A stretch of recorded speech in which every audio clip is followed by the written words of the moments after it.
तो उत्तराखंड में आज एक बार फिर से मौसम बदलेगा। मौसम विभाग ने अगले 48 घंटों में बारिश और तेज हवाएं चलने का अलर्ट जारी कर दिया है। टिहरी, पौड़ी, उत्तरकाशी, रुद्रप्रयाग, चमोली में तेज बारिश की संभावना जताई गई। मौसम विभाग का कहना है कि पश्चिमी विक्षोभ के चलते मौसम का मिजाज एक बार फिर बदलेगा।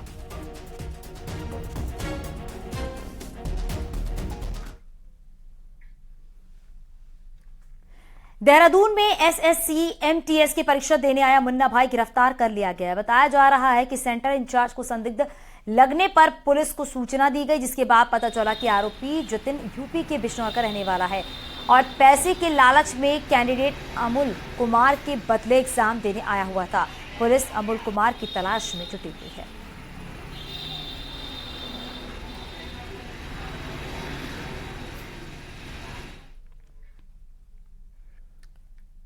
उत्तराखंड एसटीएफ ने ड्रग सप्लाई करने वाले बरेली के ड्रग माफिया शहजाद खान और उसके साथी शराफत अली को 300 ग्राम स्मैक के साथ में अरेस्ट कर लिया। बरामद ड्रग्स की कीमत 30 लाख से अधिक बताई जा रही है।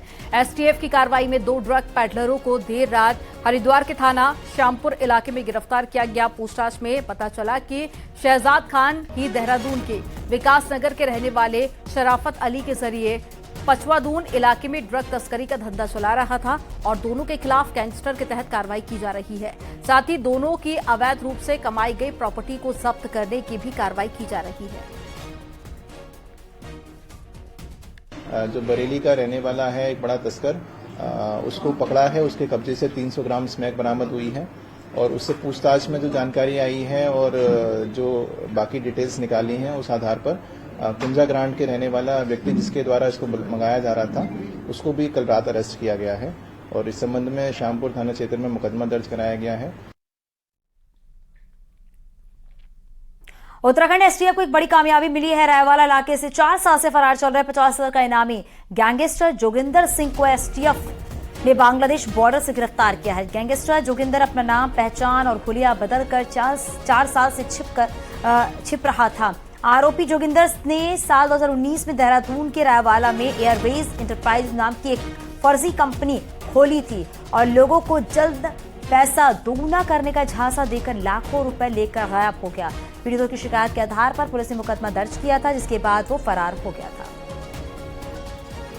मैं हमको जानकारी मिली थी कि एक जो 50,000 का इनामी है जोगिंदर, जो कि मूल रूप से हरियाणा का रहने वाला है, ये अपनी पहचान छुपाकर कोलकाता के आसपास कहीं रह रहा है। तो उस पर उसको आगे डेवलप किया गया और वहां पर टीम भेजी गई और काफी अथक प्रयासों के बाद में वहां से कोलकाता में बांग्लादेश बॉर्डर के पास से जोगिंदर को गिरफ्तार किया गया है। इससे जानकारी पूछताछ करने में आया है कि ये पहले दिल्ली पुलिस में भी काम करता था और वहां से बर्खास्त हुआ था।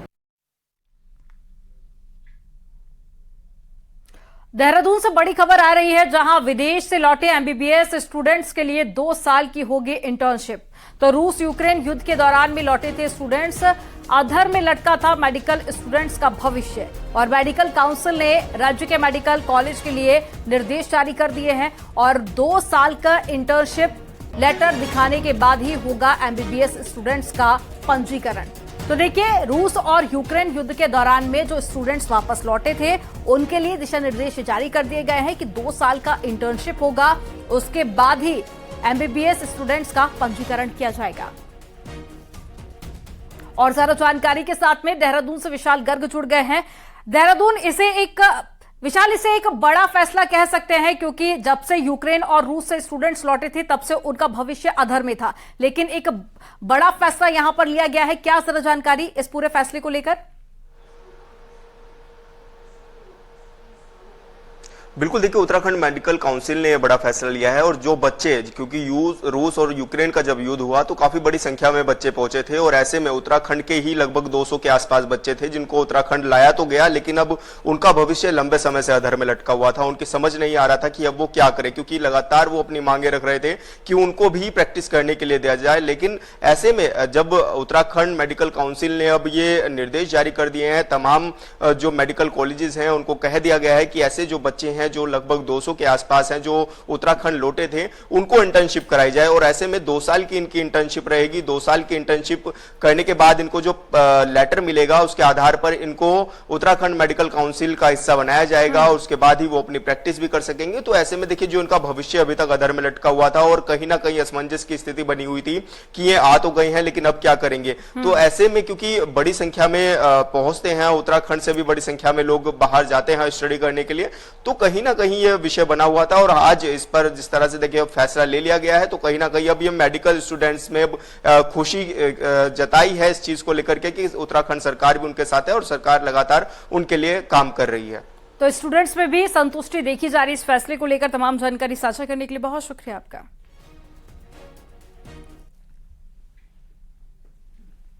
देहरादून में कल सीएम पुष्कर सिंह धामी ने राज्य भर में बने 55 नए पुलों का वर्चुअली उद्घाटन किया है।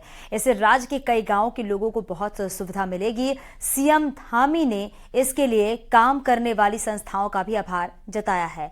सीएम धामी ने कहा कि इससे पहले भी 15 पुल बनाए गए थे, जिसके बाद 55 नए और पुल राज्य की जनता को मिल गए हैं, जिससे दूर दराज में रहने वाले लोगों को राहत मिलेगी। पुल अभी ये और 15 पुराने, अब सब मिलाकर 70 पुल हो गए। पिछली बार की तुलना में सीधे 55 पुल और हमको मिल गए हैं।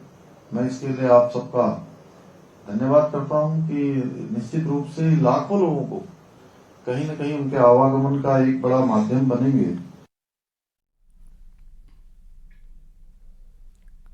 उत्तराखंड में अगर अघोषित बिजली कटौती हुई तो बिजली विभाग पर जुर्माना लगेगा और उपभोक्ता हर घंटे 10 रुपए यूपीसीएल से वसूली कर सकते हैं। 24 घंटे बिजली देने का दावा करने वाले उत्तराखंड पावर कॉर्पोरेशन लिमिटेड के दावे भी अब हवाई साबित हो रहे हैं और इन दिनों उत्तराखंड के लोग बिजली की अघोषित कटौती से त्रस्त हैं। मैदानी इलाकों की तुलना में पहाड़ी इलाकों में सबसे ज्यादा बिजली कटौती हो रही है। आलम यह है कि इन दिनों गर्मियों में बिजली भी हर दिन 4 से 5 घंटे गुल होकर आम जनता के पसीने निकाल रही है। वहीं कंज्यूमर्स को पता ही नहीं होता कि आखिर बिजली क्यों कटी हुई है और कब तक बिजली वापस आएगी। यहाँ पे दिन भर 10, 8, 10, 12, 15 बार लाइट जाती है। बात करें कल 7 तारीख की तो कम से कम 18 बार बिजली गई है और यहाँ पे बिजली की वजह से मेरे को बहुत दिक्कतें उठानी पड़ती है। मुझे बहुत प्रॉब्लम आती है और मेरा यहाँ पे बहुत नुकसान हो जाता है। जबकि नियामक आयोग ने यूपीसीएल को सख्त निर्देश जारी किए हैं कि किसी भी इलाके में बिजली कटौती होती है तो बिजली कंज्यूमर को इसकी जानकारी मिलनी चाहिए। साथ ही ये भी जानकारी हो कि बिजली कब तक कटेगी और अगर बिना कंज्यूमर की जानकारी के कटौती हुई तो यूपीसीएल को हर घंटे 20 रुपए का भुगतान करना होगा, जिसमें 10 रुपए शिकायतकर्ता के नुकसान की भरपाई होगी। नहीं, सख्त निर्देश भी देंगे और हम उसको उसकी रेगुलर माउंटिंग करेंगे, मंथली माउंटिंग करेंगे कि आपने पिछले महीने कितने आपने लोगों को कंपनसेशन दिए, क्योंकि सब हमारे पास शिकायतें आती भी हैं और हमारे जो उपभोक्ता शिकायत निवारण मंच है वहाँ भी जाते हैं लोग बाग। तो इस चीज़ को हम लोग इस चीज़ का संज्ञान ले रहे हैं और इस चीज़ को आगे और इसको चाहेंगे कि अच्छी तरीके से इम्प्लीमेंट हो। बिजली कटौती से यूपीसीएल को पेनाल्टी लगती है, लेकिन कंज्यूमर जानकारी के अभाव में शिकायती पत्र नहीं देते, जिस कारण यूपीसीएल मनमाना रवैया अपना रहा है। न्यूज़ 18 के लिए देहरादून से सत्येंद्र बर्तवाल की रिपोर्ट।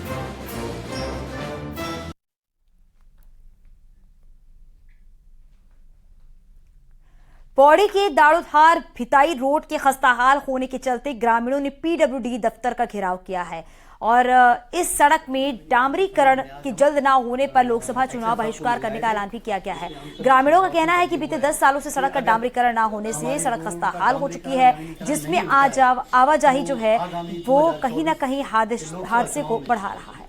हमारी जो 5-6 ग्राम सभाएं हैं, इनका पूर्ण रूप से सभी ने मांग की कि हमारी रोड ठीक होनी चाहिए। हमारी रोड का बहुत बुरा हाल है सर, और 8-10 साल 10-15 साल हो गए तब से खराब है और हम चाहते हैं कि सर ने बताया कि एसएन साहब ने कहा कि हो जाएगी रोड, हम तब तक सर समय लेते हैं, नहीं तो हम तब बाद में आक्रोश में आएंगे। ये भिताई रोड लगभग 15-16 साल पूर्व निर्मित है और इसका डामरीकरण 15-16 साल पहले होना बताया गया था जिला योजना के माध्यम से। वर्तमान में सड़क की सतह काफ़ी क्षतिग्रस्त है, तो पुनः इसकी डीपीआर बना के हम राज्य योजना के अंतर्गत शासन को प्रेषित कर रहे हैं और 1 सप्ताह में हम लोग इस डीपीआर को प्रेषित कर देंगे। केदारनाथ में अभी तक लगभग 10 लाख श्रद्धालु दर्शन कर चुके हैं और बाबा केदारनाथ के धाम में इस बार श्रद्धालुओं का हुजूम उमड़ रहा है। संभावना जताई जा रही है कि केदारनाथ धाम में इस बार पिछली बार का भी रिकॉर्ड टूट जाएगा।